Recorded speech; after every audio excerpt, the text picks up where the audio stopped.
Halo saudara-saudara, bagaimana kabarnya? Sehat selalu senantiasa ya. Kali ini kita akan kembali melanjutkan pembahasan kita tentang filsafat, dan ini adalah sekarang tentang filsafat dari seorang psikoanalis yang sangat terkenal dan Anda tentu sangat paham tentang hal ini, yaitu Sigmund Freud.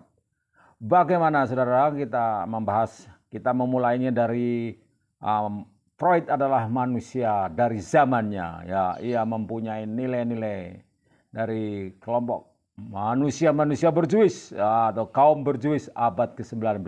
Nah, ini latar belakangnya bahwa ia dipengaruhi oleh positivisme ilmiah dan vitalisme, bahwa gaya hidup Victorian sedikit banyak mewarnai pandangannya ihwal seksualitas. Namun demikian saudara-saudara, kita tidak cukup memandang dari segi itu saja, tetapi karena ini adalah konten filsafat, kita akan membahasnya dari hal-hal yang lain juga.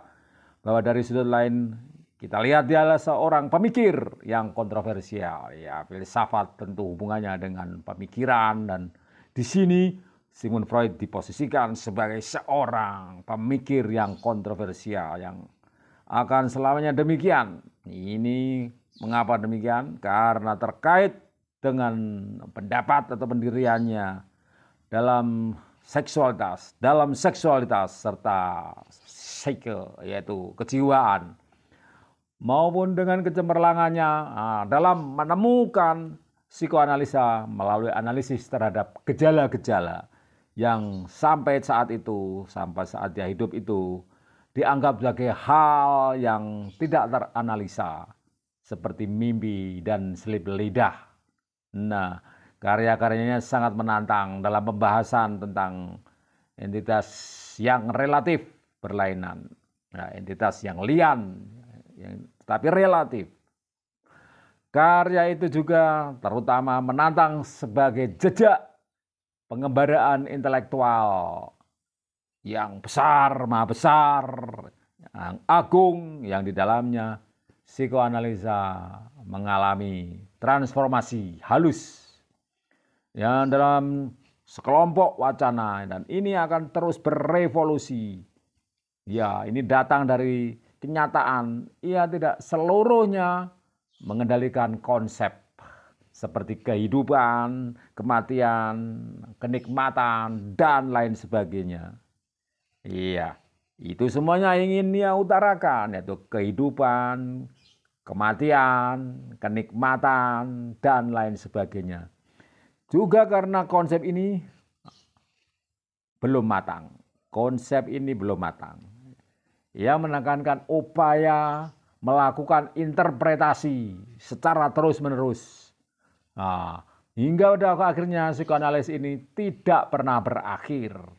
Freud mempunyai pendapat demikian, bahwa proses interpretasi itu perlu dilakukan secara terus-menerus. Seperti dalam konten di channel ini juga pernah membahas hal ini, dan ini sekarang kita membahas lagi. Nah, itu suatu pertanda bahwa hal ini perlu mendapatkan interpretasi ulang lagi. Dari penjelasan saya yang singkat tadi, kita dapat melihat bahwa ini adalah seorang pemikir psikoanalisa yang pendapatnya kontroversial, dan dia tidak hanya dalam hal seksualitas, tapi dalam pemikirannya yang keseluruhannya.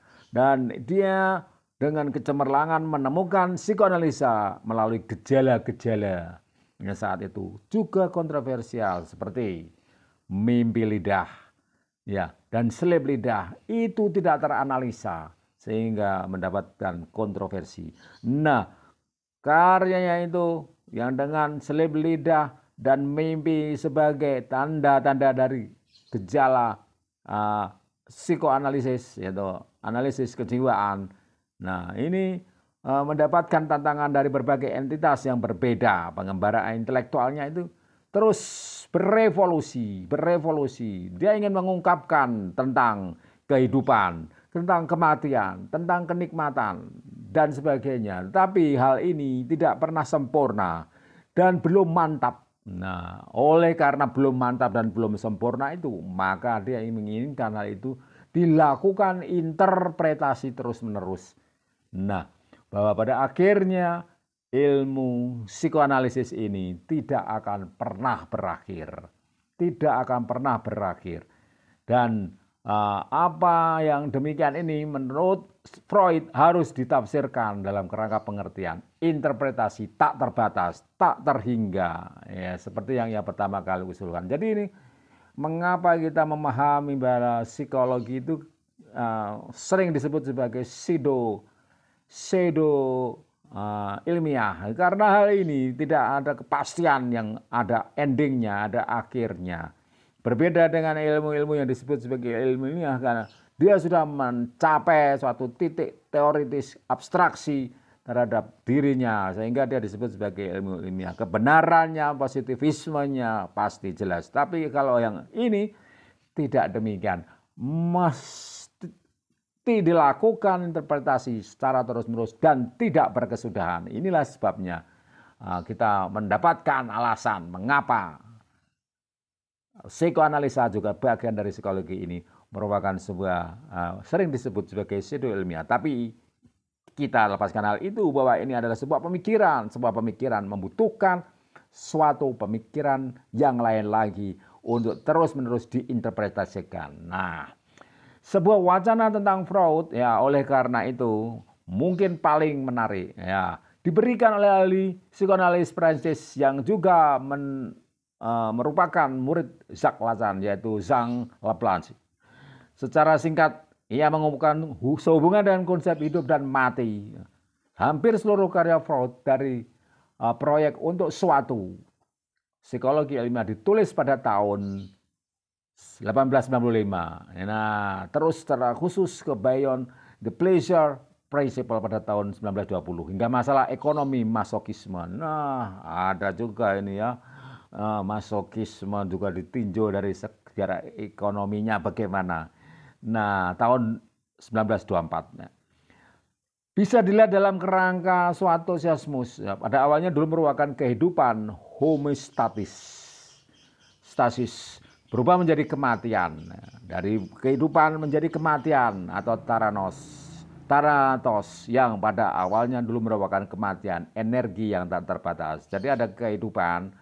Awal kehidupan dulunya merupakan homeostasis menjadi Thanatos yang awalnya kematian, energi yang tidak terbatas berubah menjadi kehidupan eros. Jadi ada kehidupan, ada kematian, lantas berubah menjadi energi atau eros. Jadi eros yang kita bahas tempo hari di sini sebagai cinta antar dua manusia yang berbeda jenis kelamin tapi berkembang semakin jauh. Sekarang yang penting adalah cinta asmara, cinta eros, cinta yang penuh dengan nafsu, cinta saling memiliki dan sehingga terjadi hubungan relasi yang khusus antara manusia dengan manusia yang lain yang khusus spesial sebagai soulmate atau pasangan hidupnya, cinta eros. Nah, ini di dalam konsep Sigmund Freud ini dimulai dari kehidupan, lantas kehidupan itu menjadi kematian. Dan kematian itu dari situ muncul yang disebut sebagai kehidupan lagi, ya eros. Jadi dari kehidupan, tapi kehidupan dalam arti homeostasis, lantas menjadi kematian. Lantas pada inilah kematian awal dari kehidupan yang lain yang berupa eros itu. Jadi ada kehidupan, ada kematian, ada kehidupan lagi. Merupakan sebuah siklus. Makanya disebut sebagai interpretasi secara terus-menerus dan berulang. Nah, Laplanche menunjukkan bahwa sesungguhnya pembaca dan memahami Freud dalam konteks aktual tidak pernah bisa tergantikan. Nah, luar biasa. Inilah sebuah pendahuluan yang sangat penting tentang Sigmund Freud yang perlu kita pahami bagaimana bukan hanya soal psikoanalisis yang berasal dari seksualitas saja, tentang seksualitas saja yang membuat kita lalu berpikir bahwa ternyata pemikirannya, dampaknya bukan hanya soal itu, tapi mempengaruhi banyak bidang yang lain. Bahwa sekarang dalam konteks kita, kekinian kita saat ini kita menghadapi suatu proses-proses di mana seperti disebut orang sebagai adanya upaya untuk mencapai atau menciptakan keseimbangan baru dengan adanya gejolak politik, kerusakan alam dan sebagainya, itu adalah sebuah upaya atau jalan menuju kematian, upaya mematikan. Tetapi sesudah itu semuanya selesai oleh karena tugasnya itu adalah oleh karena kehidupan yang sudah tidak stabil lagi, oleh karena perubahan iklim, lantas iklim global, lantas angkara murkaan manusia, kesewenang-wenangan yang disebut di dalam mitos atau kepercayaan atau keyakinan Hinduisme itu sebagai ada suatu malapetaka yang besar, ada kengkara murkaan yang berkuasa, maka di situ pasti akan muncul yang namanya Wisnu, Dewa Wisnu. Dewa Wisnu ini akan di sebelumnya akan ada Dewa Siwa. Dewa Siwa ini yang akan merusak, menghancurkan keseluruhannya itu. Tetapi bukan sekedar menghancurkan, tapi merupakan titik awal dari kehidupan selanjutnya dengan pemeliharaan oleh Wisnu. Kalau di dalam mitos atau cerita atau kisah atau epos atau cerita suci Ramayana Mahabharata, di mana ada keangkara murkaan pasti akan muncul reinkarnasi dari Wisnu, yaitu ada Rama, Sri Rama, ada Krishna, ada Arjuna Sasrabahu dan lain sebagainya, dan dengan peran mereka maka terjadilah suatu upaya pembungkusan keangkara murkaan itu, dan dari sesudah itu akan muncul kehidupan baru. Nah, makanya di dalam perang Mahabharata yang disebut dengan Bharatayuddha itu peran Krishna sangat dominan untuk mengendalikan. Bahwa itu sebetulnya adalah konsep atau pikiran dari Krishna, yaitu adalah kehendak Krishna, Wisnu yang berinkarnasi sebagai Krishna untuk melawan keangkara murkaan Kurawa sehingga mereka dimusnahkan, tinggal keturunan Pandawa yang melanjutkan untuk kehidupan yang lebih baik. Dan kalau zaman lagi akan berubah demikian, maka akan muncul lagi yang demikian. Ini konsep ini mirip dengan pemikirannya Sigmund Freud.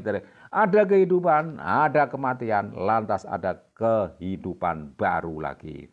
Makanya setiap ada zaman yang gonjang-ganjing seperti saat ini, pasti akan muncul Wisnu. Dan di situ akan terjadi kehidupan baru yang harmonis lagi. Sementara itu yang kita bahas tentang Sigmund Freud, kita pahamkan dengan kondisi kita pada saat ini, dengan konteks kita yang dalam kehidupan juga menghadapi hal-hal yang serupa.